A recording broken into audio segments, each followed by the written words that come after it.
There's a die. We can roll off. Ladies and gentlemen, welcome to Miffed and Exy Fuck Shit Up! 6-6. Whoa. Well, that's quite the start. Alright, you are up first, sir. So the point of this... I will go first, yeah. So the point of this broadcast is that we are going to basically play through a journeyman league over the next few weeks.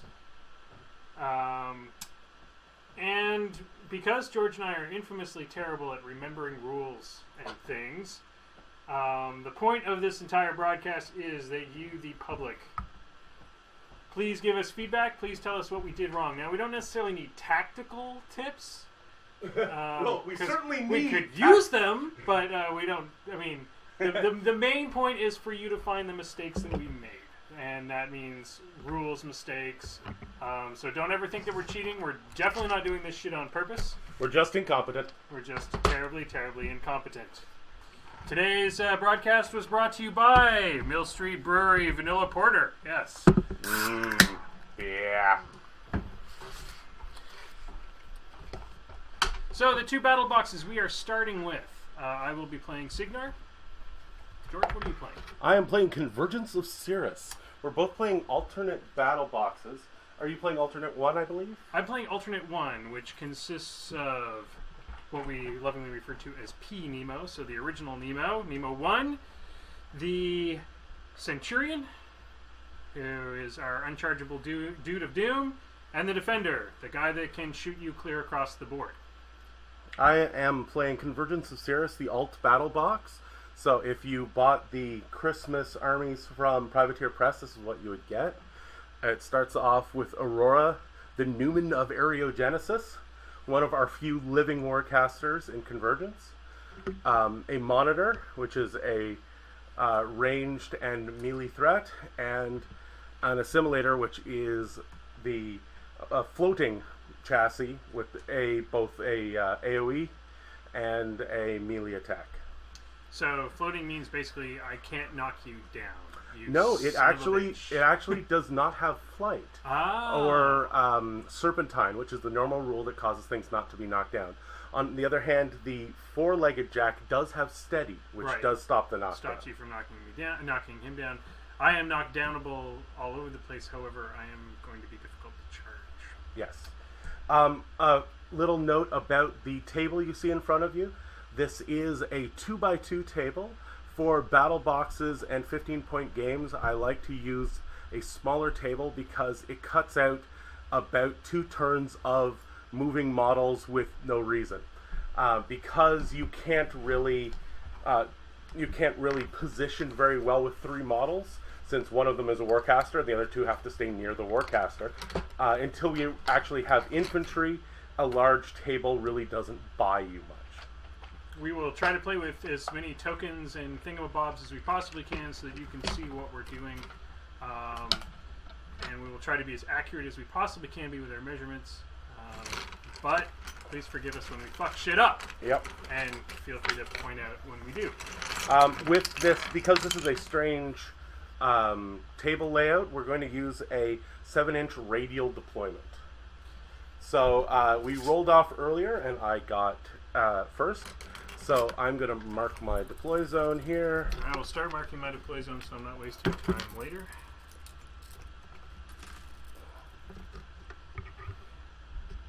Now, marking your deployment zone with your dice is actually a really useful way to start. For anybody who hasn't played Warmachine before, we will try to give you some tips and pointers as we go.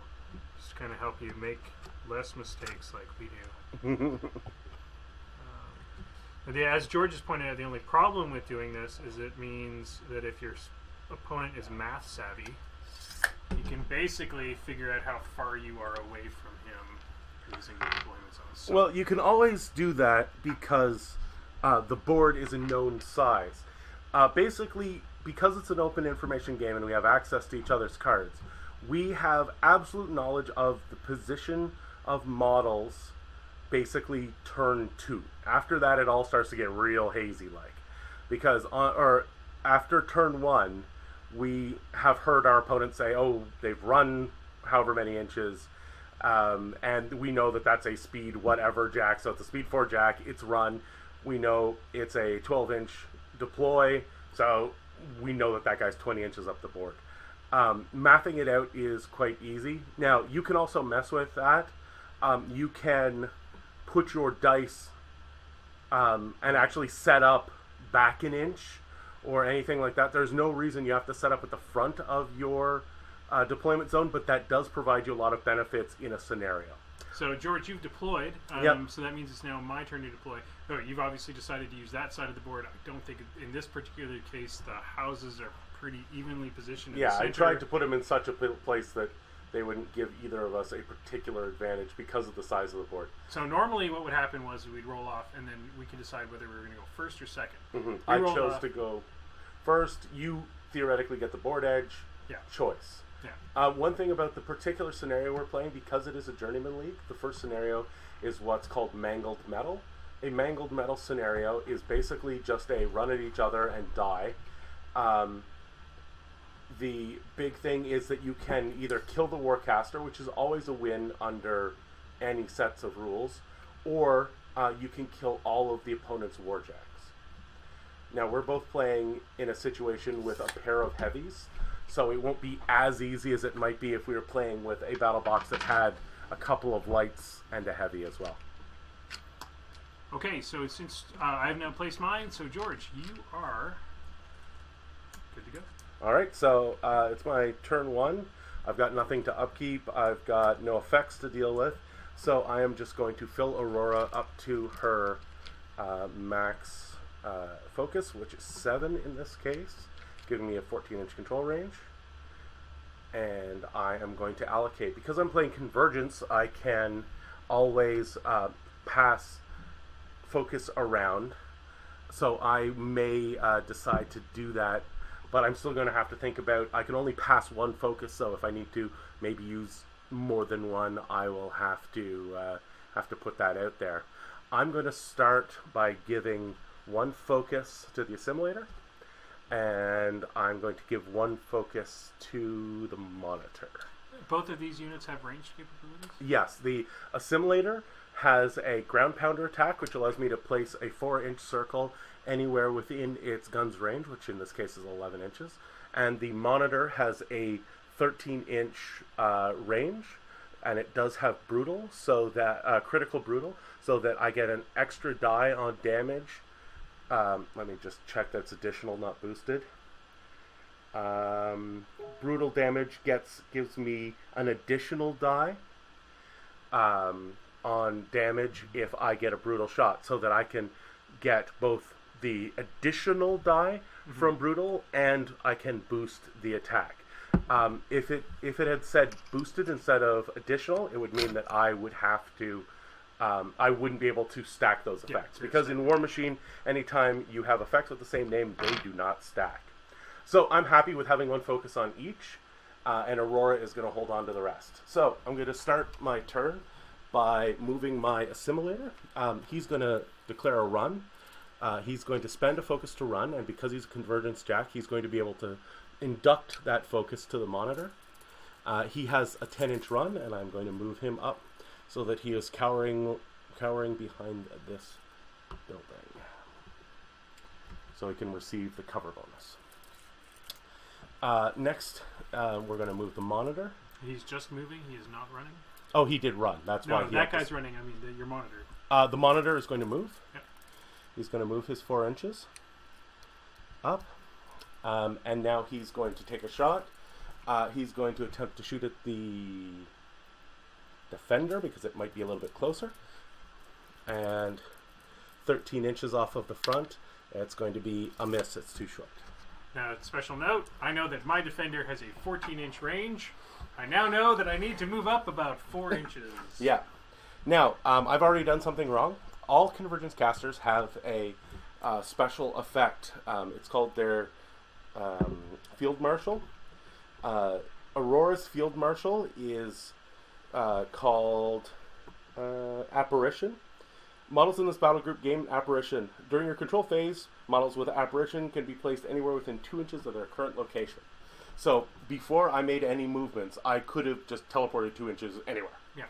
Unfortunately, I forgot about that, and since it's on this size of a board and that early in the game, it doesn't really matter. Probably helped me a little bit because I didn't get to get any of my upkeeps up to give me any protection against him blowing up things in my face. So, Aurora does have flight, unlike the Assimilator, which means that she will be able to move through her own models and others. It doesn't mean she's immune to free strikes or anything, but it does mean she can fly just about anywhere.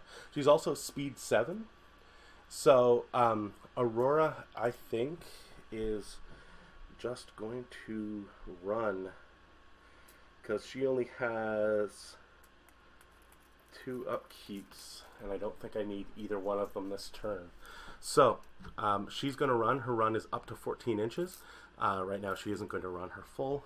She has flight, so she can just pass right through. Yeah, she can pass through her own and your models. The thing is, it does not give her immunity from free strikes. So though she can pass through your models, you still get to make a crack at her. Righto. So I'm going to camp the rest of my focus, and I'm done, and I'll pass the turn over to you. Okie dokie. So my turn.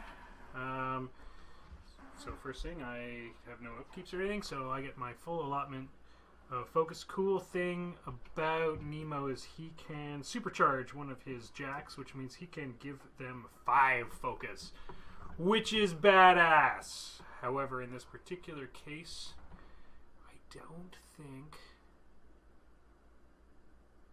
I'll be able to get to anybody yet. So the most I'll be able to do is shoot with the defender.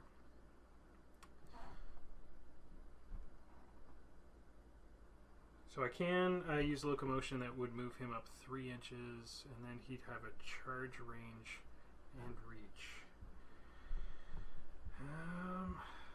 So the Centurion has a speed of 4. That would bring him up to, if I moved him forward 3 inches using locomotion, that would bring him up to 7. Plus the 3 inches for the charge, that's 10. Plus the 2 inches for his reach on his spear, that's 12. Yeah. We know that your dude is about 16 inches away there. That puts you technically maybe in range for a charge to the face from that dude if I give him everything to do that with.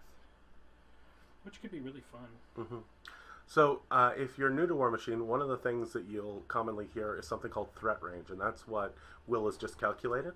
Usually it's your movement plus any bonuses from spells and effects, plus the reach or not reach of the weapon, plus 3 inches for the charge, and that gives you a good idea of how far something could move every turn. Now, because this is a 24-inch on a side board, all your measurements are going to be a little bit off, but it gives you a really good idea of just able to eyeball where your models can get to. So how many inches did I say that was going to be? 13 inches? I think total? You said 12 total. Did I say 12 total? One of the things that I often use to help, and George and I have discussed this at length, is one of the biggest problems with Warmachine is you have to eyeball all of your distances. You can't just whip out your tape measure and measure from one thing to another at any time. The best you can do is measure your caster's control area at any time. So I can measure his 14-inch control area at any time. That tells me pretty quickly that that's going to be probably, I'd need at least 12 inches to get to that guy, because this guy's is about 2 inches, because his base is about 2 inches long. So that tells me that. The other thing that you can do at any time is, of course, look at your tape measure. So if I know that my threat range is 12 inches, I can look at what a foot is. I can kind of memorize it and go, okay, so let me see, that's a foot. I probably can't make it. So probably not the best idea tactically at this point to do that. So what I'm going to do instead is we're going to give the defender 2 points of focus, because I'm going to use that to do as much damage as I possibly can this round. His caster has stacked some focus, so I'm probably not going to bother taking a pot shot at her at this particular juncture.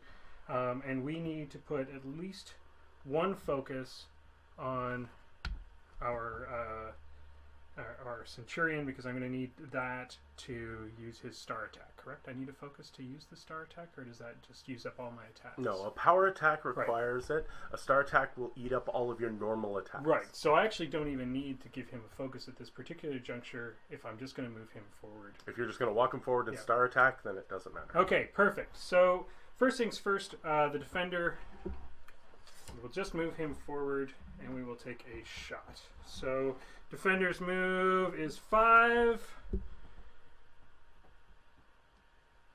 And we will go, I guess I could just move. Take advantage of the cover from the house. Take As long as you're within 1 inch of an object that provides cover, then, and that part of your base is blocked by the cover from another model, then you'll get the cover bonus. You'll see I am not within 1 inch, so I'm not getting the cover bonus. However, I should be able to move up there next round. Secondly, it's going to force his caster to move if she's planning on doing anything. I don't get any bonus for standing still in this particular situation, but I can take my shot. Probably the best person to shoot at this particular juncture is this guy, because he's wide open. Yep, the monitor. And I have a clear line of sight. Mm-hmm. So we are going to look at 14 inches. Looks like you got it easily. I've got it quite easily. We are going to boost. I believe that's all I can do. I'm going to boost his roll on the road. Rolling on the road. We're boosting, so I'm going to get 3 dice. The rat on a defender is 6. What is the defense on your... The monitor is on the heavy walking chassis from Convergence, so it is a defense of 10. So I will need a 4 to hit. I probably didn't need to, but I had the dice. So we hit. I have no critical effect, so that doesn't even come into play. I'm going to boost the damage. The damage on this is POW 15. Your armor is? Armor on a monitor is 19. 19, so this will be dice minus 4. And true to Will's normal rolls, we have a total of 5. And that, so we do 1 point of damage to the 5. That was probably the biggest waste of a defender today so far. So far. So far. Don't you worry, I will be able to do plenty more wastage as time goes on. Okay, we're going to activate Nemo now. Nemo is going to...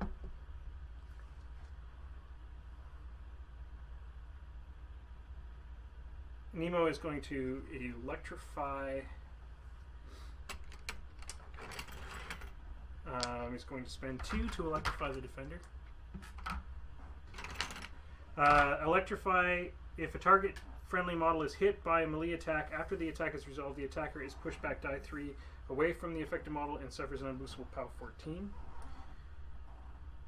We are also going to spend 2 to get deflection for the entire group. That is not an upkeep. Deflection gives everybody a bonus of +2 against ranged attacks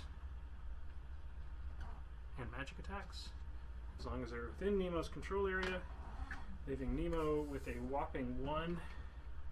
Nemo is going to move speed of 5, go over to here, and he's camping 1 focus, and the Centurion is just going to walk forward his 4, stand nicely in the middle, and he is going to use his star action, which gives him polarity field. Polarity field? Polarity field. This for 1 round, the model cannot be charged by a model beginning the charge in his front arc. So, currently, he's electrified, so if you hit him, bad stuff happens. He has his polarity field up, so if you can't charge him at all. So, electrified means that model hitting him takes a POW 14. And he gets pushed back 3 inches. Pushed back to 3 inches. Well, die 3 inches. Oh, D3 inches. Okay. Yeah, and everybody's got a +2 versus range currently, and magic. Okay. And I'm finished. All right. So turns over to me. This focus of shame goes away, and I go back up to my 7 focus. 2, 4, 5, 6, 7. So I'm going to check my control area on Aurora. She's got a 14-inch control area.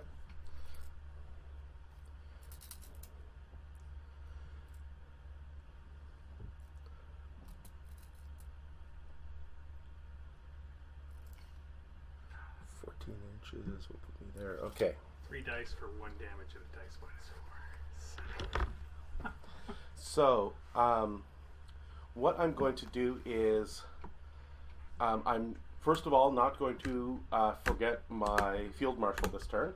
So, I'm not going to allocate any focus. I am going to move everybody 2 inches.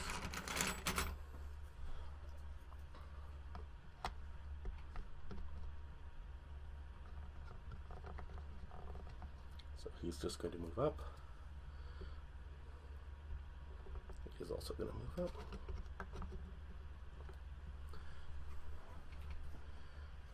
And Aurora, I'm going to need a tape measure because she has to move around a house. He's going to move up.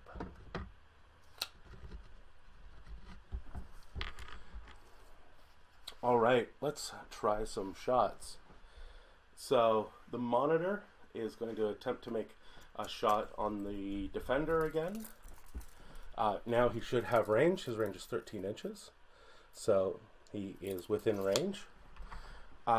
With Convergence, all of the Warjacks gain the mat and rat of their Warcaster.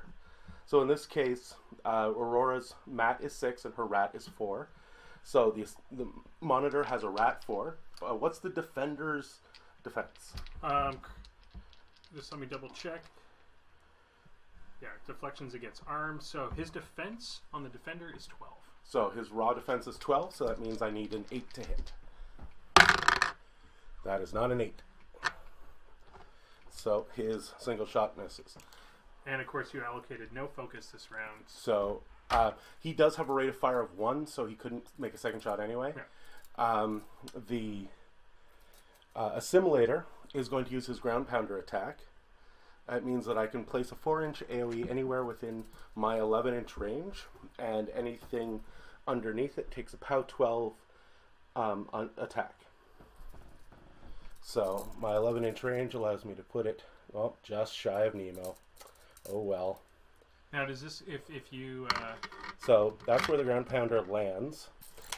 Unfortunately, I'm only going to be able to hit the defender. It's a POW 12. Mm-hmm. Unfortunately, I didn't give him any focus, so it's an unmodified POW 12 roll. Mm-hmm. The defender starts, I believe, at an 18 because he's on the Ironclad chassis. And then you've got a spell on him for +2. Yes, I do. So that's his arm is +2. So. Yeah. Well, we're against armor because it's a... Oh, I get to make an attack roll on everything. Attack roll, yes. So I still need that 8 to hit because all my jacks have the same rat. So that's a hit. So now I am arm 20. Okay, so arm 20. This is a POW 12, so it's dice -8 again. So I need to roll higher than an 8 to damage. 5, 6, 7. No joy. So this ground pounder, does it have a knockdown? No, it just ground pounds. Okay. Because this is not a status effect, it doesn't stay in play, so I'll just remove that. Normally I'd use the blast template, but that looks really crappy on camera. So next I'm going to start with Aurora. Aurora is going to cast her feat. Aurora's feat is called 11th Hour. Friendly faction models currently within Aurora's control area gain refuge for 1 round. When a model with refuge hits an enemy model with an attack during its activation, immediately after combat action ends, the model with refuge can make a full advance. It cannot be targeted by free strikes during this movement. So, Aurora with flight is going to move for 7 inches.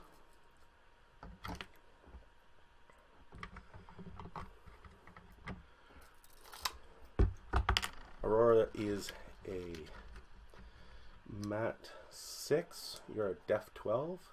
So that means a 6 to hit. But because I really want this to hit, I'm going to spend a focus to boost the to hit roll.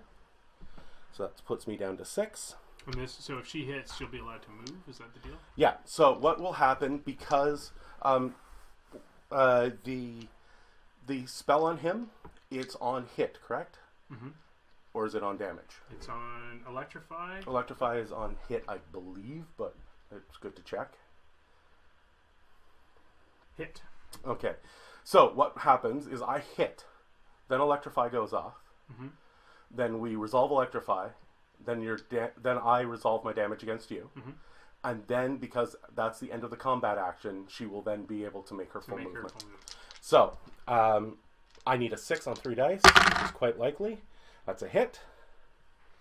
Okay, so you get pushed back. So, I get pushed back D3 you inches. Get pushed D3, but there's a house behind you. But there's a house directly behind me. So you get pushed. Us from really moving her any farther away. She has a reach weapon, so we don't have to worry about her leaving that model's reach. Okay, she takes a POW 14 electrical damage roll.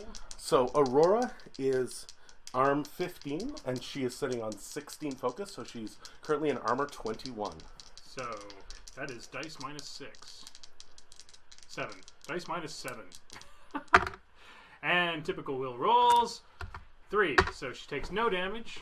Okay, now we resolve my damage against you. My polynomial staff is a magic weapon, and it has the ability mechanical seizure. When a warjack is hit by this weapon, it becomes stationary for 1 round. So that warjack becomes stationary. Not that that hopefully will matter if I do this right. And then Aurora gets to make her movement. You still get to do your damage. My damage. So her polynomial staff... you don't have to do damage. You can just move. Her polynomial staff is a POW 12. You're currently armor 20, so this is again a dice minus 8 hit. You are now doing a melee attack. I am actually only in arm 18. Arm 18. So it's a dice minus 6 attack. I'm choosing not to spend any focus. So no damage. Alright, so Aurora now gets to make her movement without taking any free strikes. She is going to fly over the old man and get into his back arc? Oh, that's sweet. Unfortunately, I did not start in his back arc, so I don't get the +2 to hit.